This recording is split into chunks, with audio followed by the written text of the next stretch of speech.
Hello, I am so excited to share a story with you today. I know this looks a little different than our other lessons, and I hope to be able to go out on adventures and share them with you with our lessons. Today I don't think you can see the sign, the Sackham Clubhouse, that is named for my daughters, Selena and Abby, and their cousins, Cameron, Emily, and Maddie, and they put their names together and they called themselves the Sackham Group. And so under this tree used to be a place where they played and had a little table and did kid things in the mud. And so I thought that it would be great if I could share some of the things that have been discovered here. And one of the things that my mom, the girl's grandma, discovered was that this sandy hill is really great for showing how water works. And so this is a perfect place for me to share with you the story of the river. Now, some of you have had this story before or have seen bits and pieces of this when we've been on had other lessons or done other things. So this will be a new experience for all of us because I've never sat here and told this story and never had this environment before. So first I want to remind you all the way back to that first great story, the story of the universe, and how all of those really big things happened. The beginning of everything, of everyone and everything. If you're from my class last year, you'll know what that story was, and how there was nothingness, and then in an instant there was the somethingness that is everything we see today, and that all the potential for everything from rocks to dogs to fish, everything came to be. The potential for everything to come that would come came in that moment. And so we had a lot of things that happened after that first moment in time. We had the particles, learning about attraction and how they would come together and form new particles. We learned about solids, liquids, and gases, and how solids push down and you can't pass through them, and liquids flow down and out and you can pass your hand through them. And gases, of course, push in all directions and they're around us all the time. And so we learned about the particles and the laws of the particles. And then we learned about how, as they cooled and came down, the earth finally had a crust, and then that crust was very hot, and the volcanoes erupted through, and then the sky filled with ash and clouds, and the veil of clouds covered the whole earth. And then one day, something really special happened. The first drop of rain fell from the sky, but it fizzled out before it got to the surface. And those little raindrops fizzled out until one day the first drop of rain hit the earth and fizzled out on the earth. But eventually the rain kept falling and the earth cooled enough that the liquid water could stay liquid when it hit the surface.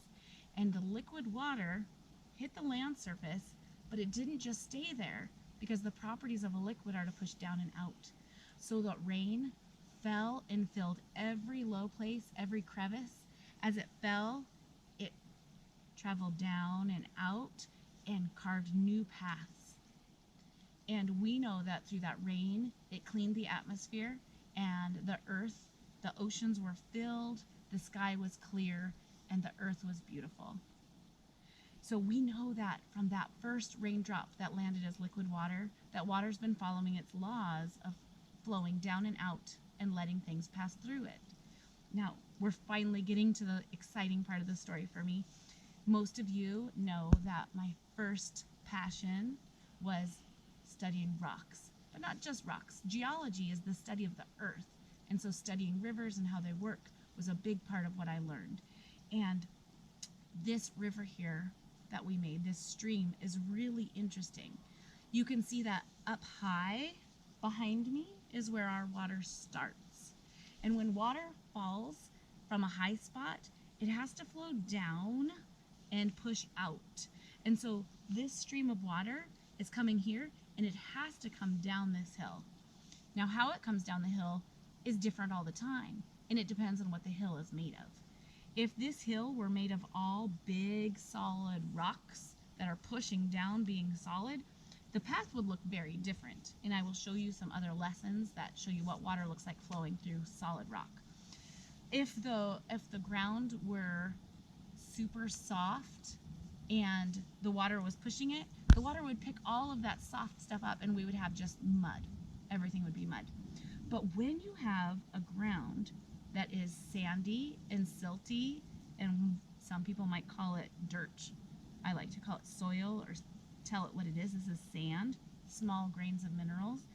When it's like this material is fine enough or small enough that the river changes the way the land looks. It would change the rocks too over time, but we can see it change this sand.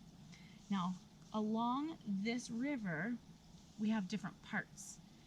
The bottom of the river channel, is called the bed. You could think that the river sleeps in its bed. It lays in its bed. The bed is underneath of the water. The sides that hold the water in place are called the banks. This is a bank, and over here is a bank. There's two banks to every river, one on each side. And then up here, I told you uphill, this is called the headwaters, or the source of this river. Up here, the source is this barrel that has some water plants, and it's there for the bees. So our source is this barrel. The source feeds the water, and it comes down through the bed, and it's contained by the banks, and it flows down and out as it creeps down the river's channel. The whole thing is called the channel, until it gets down here to the bottom, and I'm going to scoot down.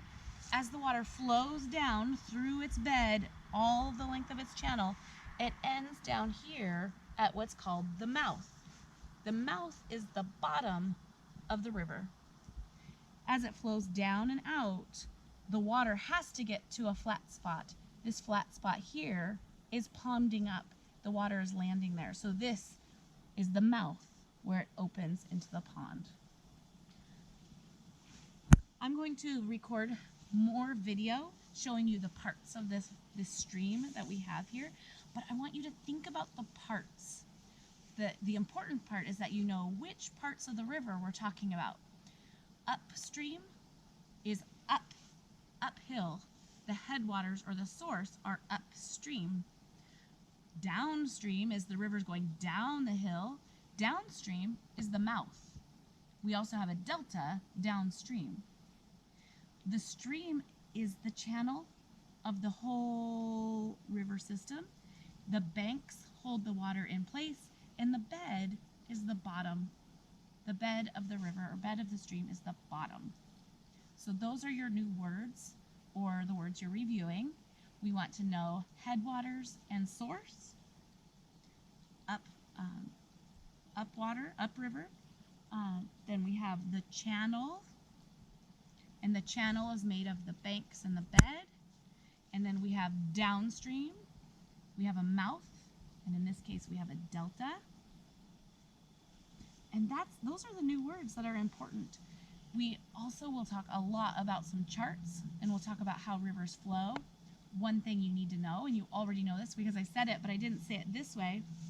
Rivers flow from highland to lowland. Rivers flow from highland to lowland because they flow down and out. The properties of water guide our river. I hope that you enjoyed this fun little field trip to the Sackham Clubhouse at Grandma Judy's house, and I hope that you learned something new. Now when you go out and you're playing in the mud in your yard, or you're going for a walk on a trail or to a park, maybe you can see some running water. Any flowing water is a stream, and you can look for its parts. You can look for its banks, you can look for its bed, you can look for its headwaters or its source, you can look for its mouth.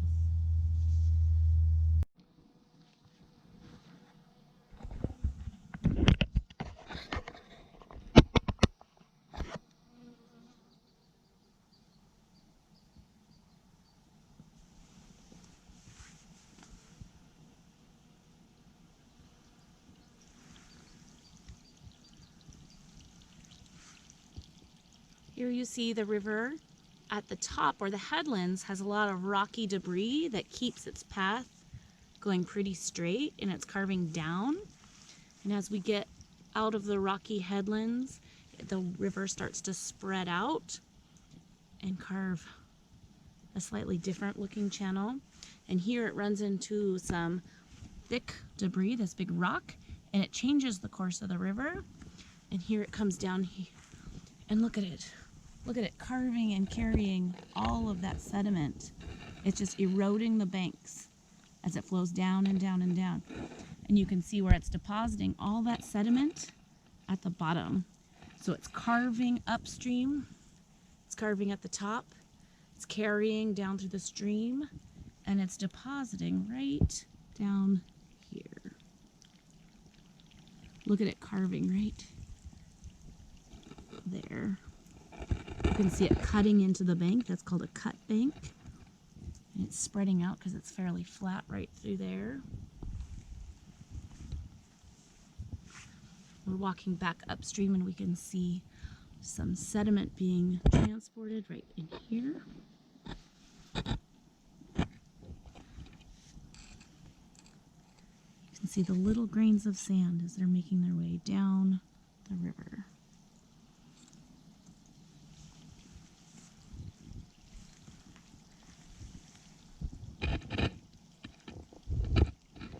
Sometimes those rocks will push the water around and it'll form a new channel or widen the channel out and leave an island in the middle.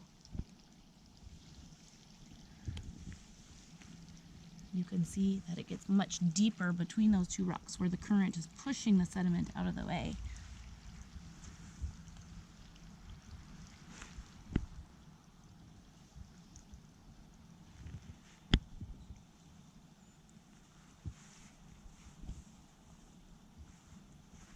Now look at the canyon we've got carved over here now.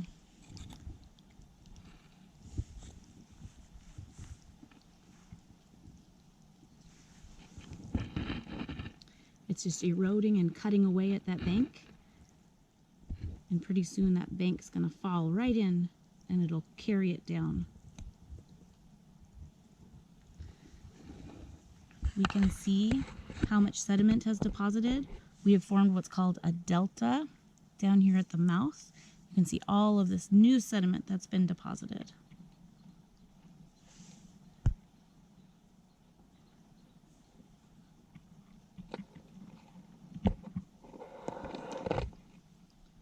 The edges of the river are called the bank. Both sides are the bank.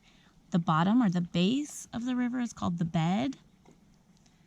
This area down here where the running water enters still water is called the mouth.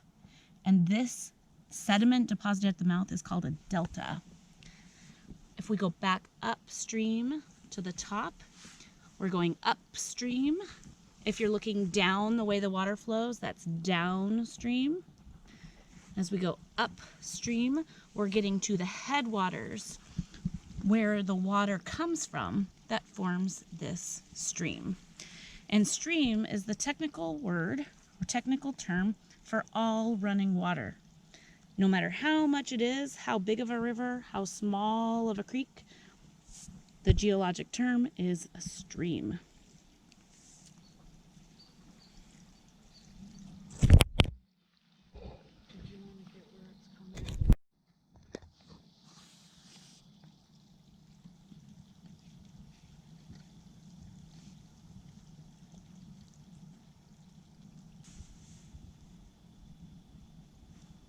What do you guys think? Should we turn up the water and see what happens?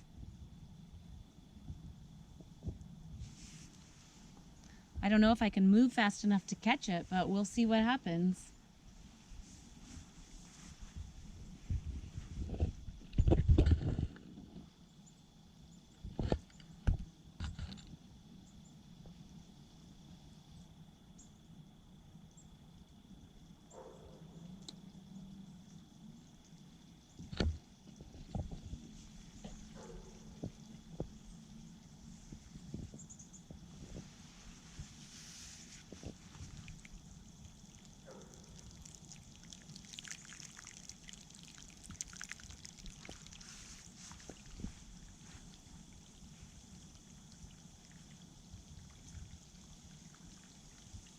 You can see debris is coming down so fast, it kind of dammed up this space, and so the water had to find a new path.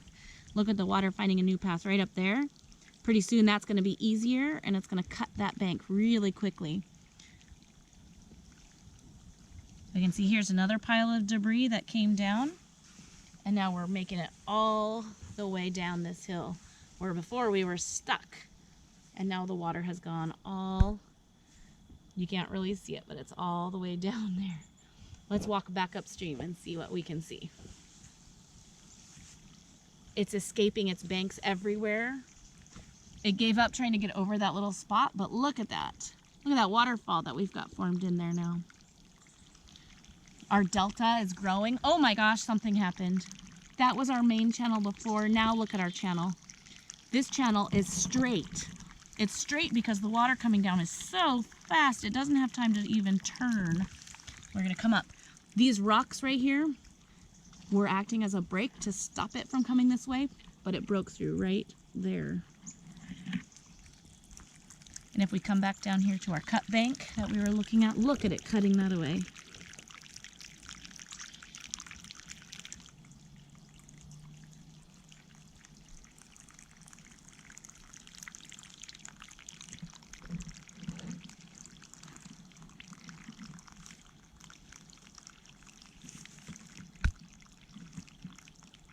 You can see now that the river has been flowing for a while. Our delta has almost filled in our whole pond. There's almost no room for water left in here because it has filled so much with sediment. And you can see this, the downward side of this where it broke through, and it has carved this whole new path, and it disappears down there into the grass.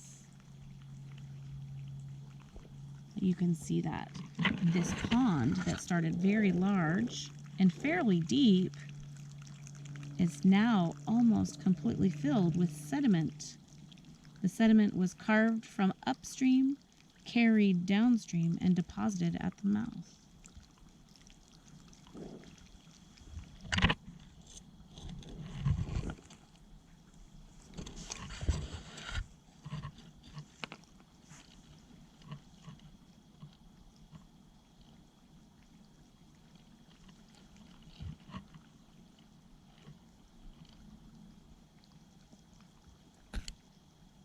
You see the sediment coming across there? I'm trying to shadow it for you. There we go. Maybe that's a better angle. Watch the sediment that comes across that little bit of land.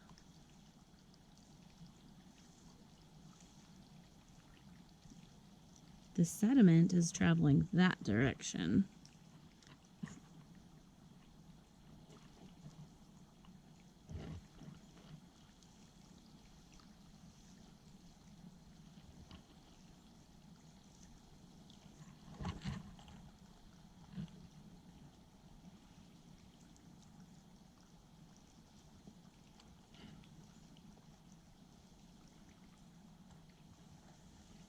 I hope you enjoyed this story. I look forward to sharing more stories about the rivers and running water, flowing water and streams. And I have many charts and lessons to share with you, but those are stories for another day. I hope you have a great day, and I can't wait to see your inspired follow-up from your new lesson on the river.